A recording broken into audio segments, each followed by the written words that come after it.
In the next few years, you won't be speaking to me or even my guests if you're seeking financial advice or guidance. You'll be talking to a robo-adviser. Or will you? Or will you want to? This is The Moneymakers. I'm Bruce Whitfield. Tonight we'll find out where the future of financial planning is headed with Alex Cook, who is the Chief Executive of CGI Wealth, and Wendy Foley, Financial Planner at Consolidated. Is this the future? Possibly. Possibly. It might be. It might be. I'll tell you the reason why it's come about. It's come about because clients view financial advice as being quite expensive, especially the millennials. So in an effort to get costs down, they're migrating towards robo-advisors. What are robo-advisors? What are robo-advisors? We say talk to robo-advisors, but here we go. Could I log on to a robo-advisor from my laptop right now? What would it ask me? They could be anything. So for instance, on our website, you'll find a simple portfolio builder. That could be a form of robo-advice. What we're seeing though is they're getting more and more complex. So they're getting to a point where they are actually giving real advice. We don't think this is the end game though. Okay, so I mean, real advice as in, does it interact with you? Is the software of a standard where you can actually input information and it goes, hold on a second, you don't seem to have paid any tax there. What about tax implications? What about retirement planning? The majority of them are not that complex. Okay. They're quite simple. You enter your data, you tell them what outcome you want, it then constructs a portfolio to get that outcome and may or may not implement. And it doesn't tell you things like sob stories, Wendy. Like, it doesn't say, but what about your children? Exactly, and that's why, in my opinion, I don't think it's a challenge to the financial planners today. Because, again, I just don't think you can replace a human interaction with a robot.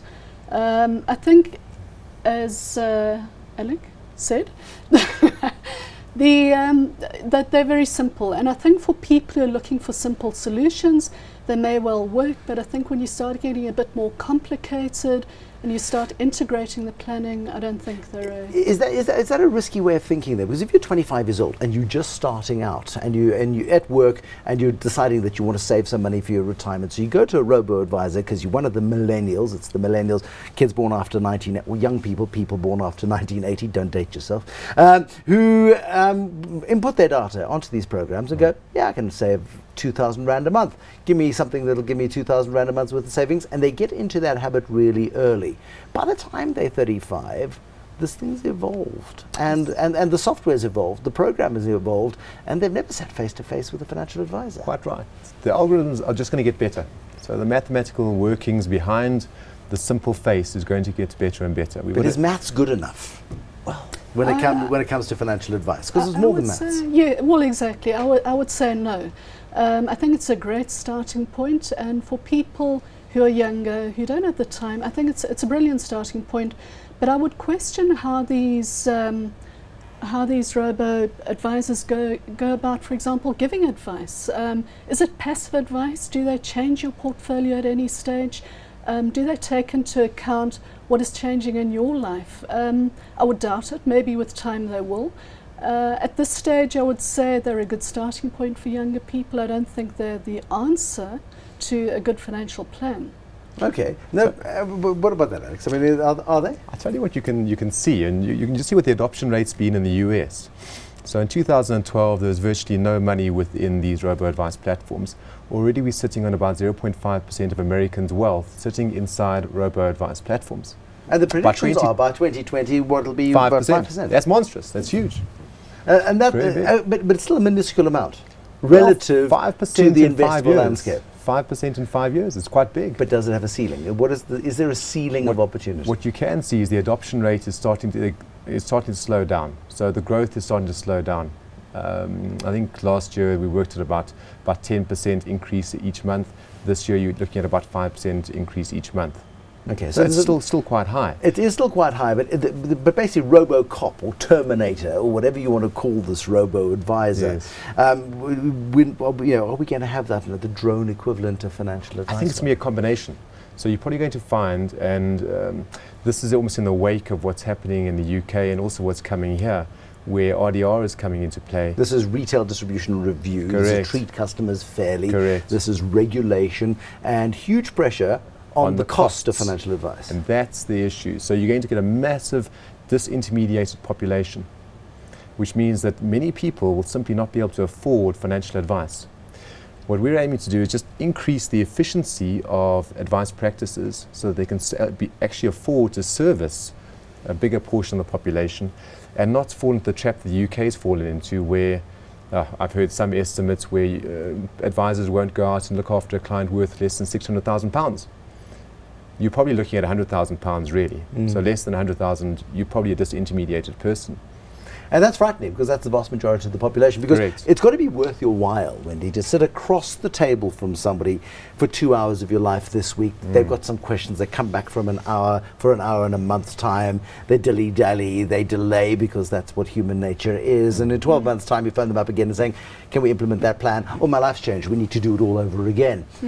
Do you accept that there's a role for the technology in terms of capturing the basics? Yeah, no, I definitely do. There is a role for it, and I think it's also a great educational tool, because education of your consumers or your clientele, for me, is so key and so important. And I think that would be a great way of allowing the person to become educated in their own time, assuming that they take the time to do that, as you say. Because we tend to delay, don't we? We do tend to delay. And also, when we input data into a computer, do we tell the computer the truth? How realistic are our aspirations? So the computer says, how much would you like a month in today's money to retire? And you go, oh, I'd like 100,000 Rand, please. It then spits out a number at you as to how much you're expected to invest every single month over the next 20, 30 or 40 years.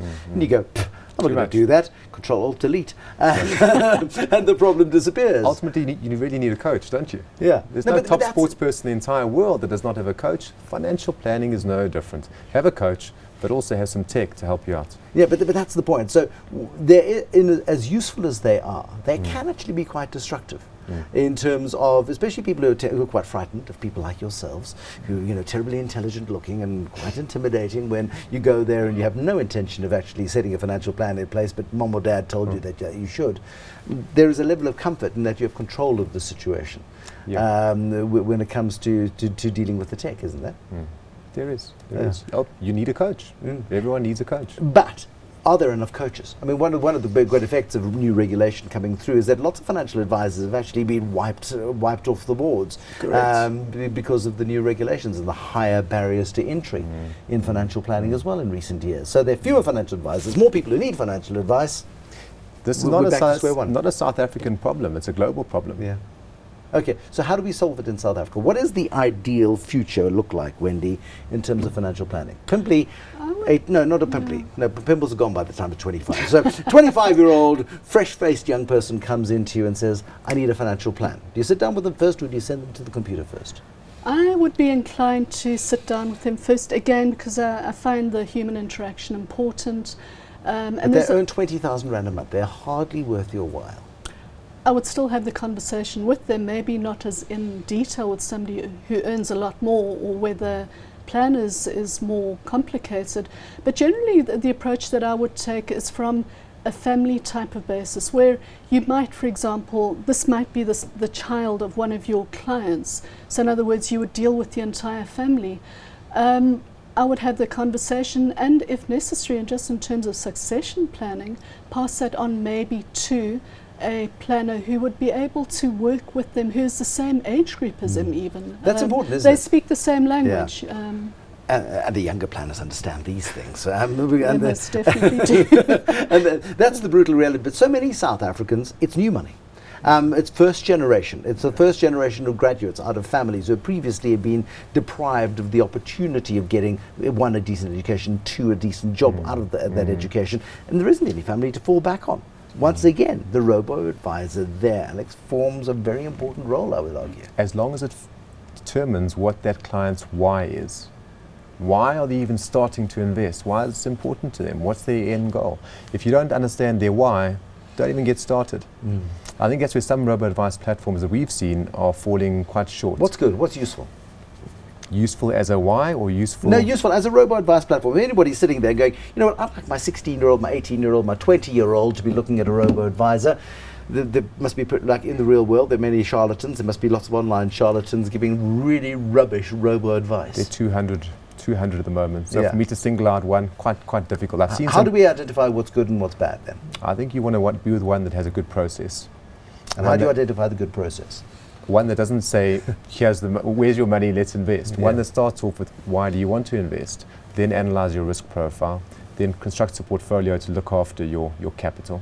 And probably educates you along the way, in combination with a real advisor. Real flesh and blood. No, real flesh and blood, absolutely right. I got a painful email from somebody late last night saying, please, can you help me? I went online and I followed a process online, and now they're not returning my calls anymore. My money wasn't growing as fast as I wanted, and so now my money, I think, has disappeared. There is a very high fraud risk. Surely, when it comes to dealing with faceless individuals online, or just dealing online, Wendy?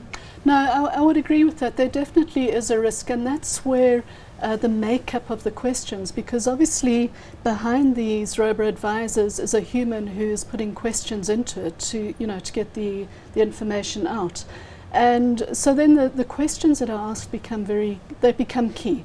And the understanding in terms of the individual as to why is he being led down a certain road to go into a certain product. What is the reason for it? So it's a lot of understanding, and the questions need to be correct. Do financial institutions need to have more of their own bespoke robo-advisors? A lot of them are building them. Yeah. So Old Mutual, for instance, bought one.